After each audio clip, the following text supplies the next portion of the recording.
Nirmohi production house પ્રસ્તુત કરે છે ગૃહિણીઓ માટેનો ખાસ ગેમ શો આવો ઘર ઘર રમીએ. હું અંકિત ચૌધરી શિવ, મમતા ભટ્ટ અને બીના પીઠડિયાનું આજના એપિસોડમાં સ્વાગત કરું છું. તો આપણે ફર્સ્ટ રાઉન્ડની શરૂઆત કરીએ, જેનું નામ છે રેપિડ ફાયર વાર્તા.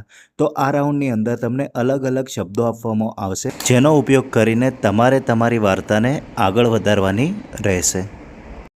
તો આપણે ફર્સ્ટ રાઉન્ડની શરૂઆત કરી રહ્યા છીએ મમતાબેન ભટ્ટથી. તો મમતાબેન, હું તમને શબ્દો આપીશ, તેનો ઉપયોગ કરીને તમારે તમારી વાર્તાને આગળ વધારવાની છે. તો તમે જેટલી સારી રીતે શબ્દોનો ઉપયોગ કરશો એની માટે તમને મળશે 2 પોઈન્ટ. મુખ્યમંત્રી. મુખ્યમંત્રી લાલ કિલ્લા ઉપર ઝંડો ફરકાવવા માટે જઈ રહ્યા છે અને એકદમ બધા પરેડ ગ્રાઉન્ડમાં સરસ મજાની પરેડ કરી રહ્યા છે. અને એક વ્યક્તિ છે જે મુખ્યમંત્રીને મળવા માટે એકદમ તલપાપડ થઈ રહેલી છે શિયાળ. કે એને કઈક કેવું છે. શિયાળ. એટલે વચ્ચે શિયાળ આવી ગયા અને તે ઝંડો ફરકાવા જઈ રહ્યા છે અને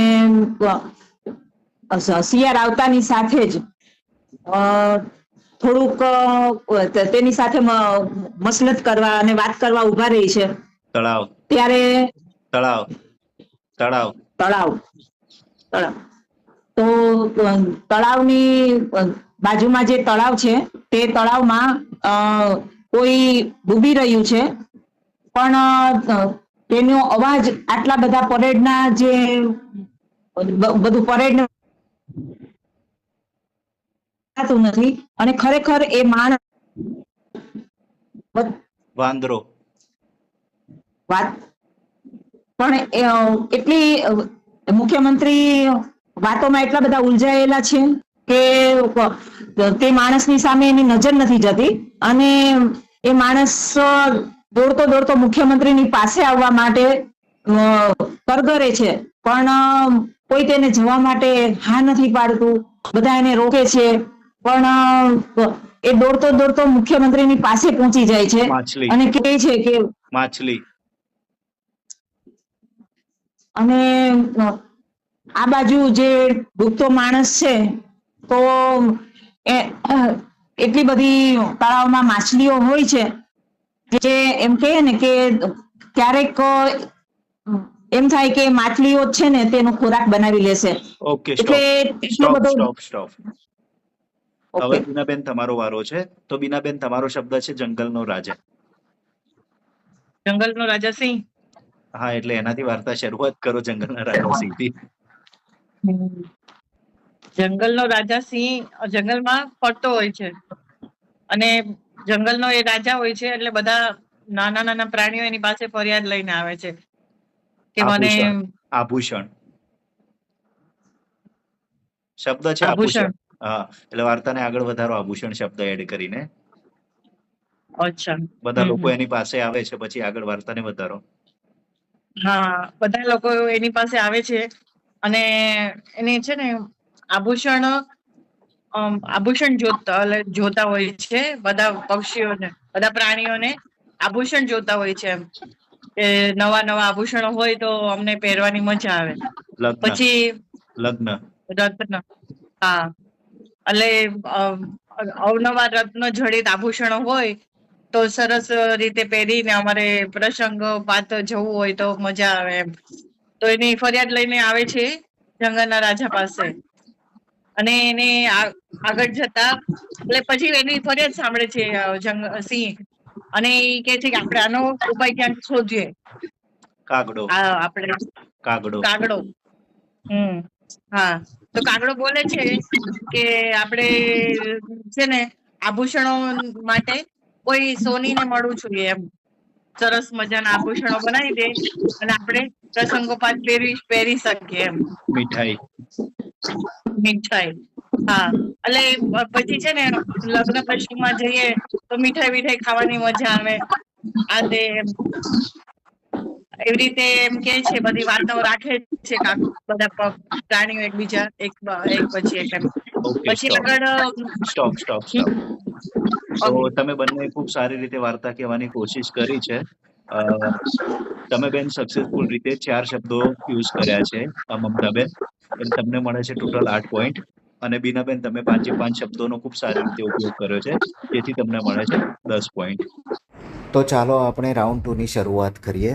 રાઉન્ડ 2નું નામ છે ચાલો જણાવો. ચાલો જણાવો રાઉન્ડની અંદર તમને ટોટલ 5 પ્રશ્નો પૂછવામાં આવશે. તમને જેનો જવાબ આવડે એની માટે તમે હાથ ઉઠાવી શકો છો. જે સૌપ્રથમ હાથ ઉઠાવશે એને પ્રશ્ન પૂછવામાં આવશે. જો એ ખોટો જવાબ આપે છે તો થશે પોઈન્ટ -1, અને સાચો આપે છે તો મળશે પોઈન્ટ 2. જો તમે ખોટો જવાબ આપો છો તો એ પ્રશ્ન સામેના પાર્ટિસિપેટને ચાલ્યો જશે, અને એ સાચો જવાબ આપશે તો એને મળશે પોઈન્ટ 2. આપણે ફર્સ્ટ પ્રશ્ન છે, રાણી કૈકેયીની દાસીનું નામ શું હતું? બોલો બીનાબેન. હા, કૈકેયીની દાસીનું નામ મંથરા. Okay, very nice. મહાભારતના રચયિતા કોણ છે? જેમને આવડતું હોય હાથ ઊંચો કરો. બોલો Binaben. Ved Vyas. Very nice. Third પ્રશ્ન છે, ભગવાન શ્રી કૃષ્ણની બહેનનું નામ શું હતું? બોલો બીનાબેન. સુભદ્રા. રાઈટ. ચોથો પ્રશ્ન છે, ભગવાન રામનો જન્મ ક્યાં થયો હતો? ભગવાન રામનો જન્મ ક્યાં થયો હતો? બોલો બીનાબેન. અયોધ્યા. Very nice. અમદાવાદમાં રિવરફ્રન્ટ કઈ નદી ઉપર બનાવવામાં આવ્યો છે? બોલો બેન મમતાબેન. સાબરમતી. Very nice. તો આ રાઉન્ડમાં બીનાબેન દ્વારા 4 પ્રશ્નોના સાચા જવાબ આપવામાં આવ્યા છે, અને તમારા દ્વારા 1 પ્રશ્નનો સાચો જવાબ આપવામાં આવ્યો છે. એટલે મમતાબેન, તમને મળે છે આ રાઉન્ડમાં 2 પોઈન્ટ, અને બીનાબેન, તમને મળે છે 8 પોઈન્ટ. હવે આપણે થર્ડ રાઉન્ડ, છેલ્લો રાઉન્ડ છે. આ રાઉન્ડ છે 1 મિનિટનો ખેલ. આની અંદર તમને એક આલ્ફાબેટ આપવામાં આવશે, ગુજરાતી આલ્ફાબેટ, જેની ઉપરથી તમારે શબ્દો બોલવાના રહેશે, જેની માટે તમને 1 મિનિટનો સમય મળશે. તો બીનાબેન, તમારે ફર્સ્ટ બોલવાના છે, અને તમારો શબ્દ છે હ. સ્ટાર્ટ. હરણ. 1, હરણ. હસબન્ડ. 2, હરખ. 2 થયા. પછી આગળ કેટલા બોલવાના છે? ગમે તેટલા તમે 1 મિનિટમાં બોલી શકો, તમારો સમય જાય છે. હરખ, હસબન્ડ, હમસફર, 3, હત્યા, 4, હરખ. હરખ બોલી ને, હરખ. હસ. હસમુખ. હસવું. 6, હસવું. 6, હેરાનગતિ. 7, 7, હેરાનગતિ. હલકાઈ પણ. 8, હલકાઈ પણ.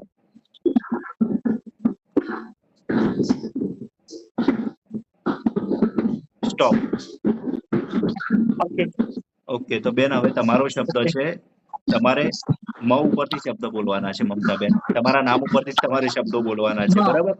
તો તમારો સમય શરૂ થાય છે હવે.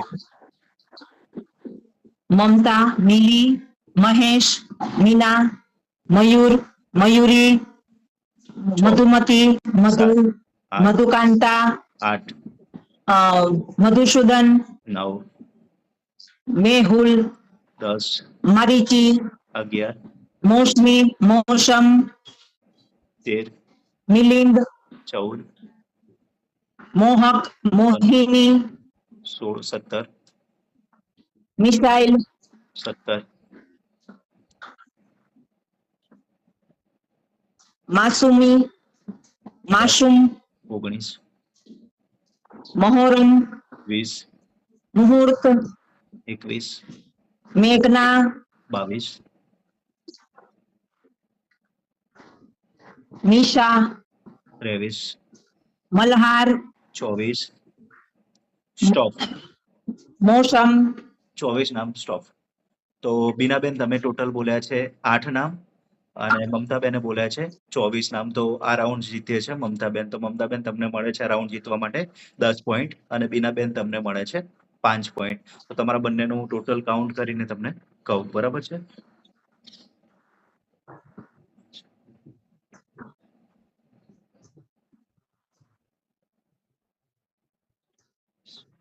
તો બીનાબેન ફર્સ્ટ રાઉન્ડમાં બીનાબેને 10 પોઈન્ટ મેળવ્યા હતા. સેકન્ડ રાઉન્ડમાં એમને 8 પોઈન્ટ મેળવ્યા છે અને થર્ડ રાઉન્ડમાં એમને 5 પોઈન્ટ મેળવ્યા છે. તો એમનું ટોટલ થાય છે 23 પોઈન્ટ. અને મમતાબેને ફર્સ્ટ રાઉન્ડમાં 8 પોઈન્ટ, સેકન્ડ રાઉન્ડમાં 2 પોઈન્ટ અને થર્ડ રાઉન્ડમાં મેળવ્યા છે 10 પોઈન્ટ. એટલે એમનું ટોટલ થાય છે ટોટલ 20 પોઈન્ટ. તો આવો ઘર ઘર રમીએ, આજના ઘરની લક્ષ્મી બને છે બીના પીઠડિયા.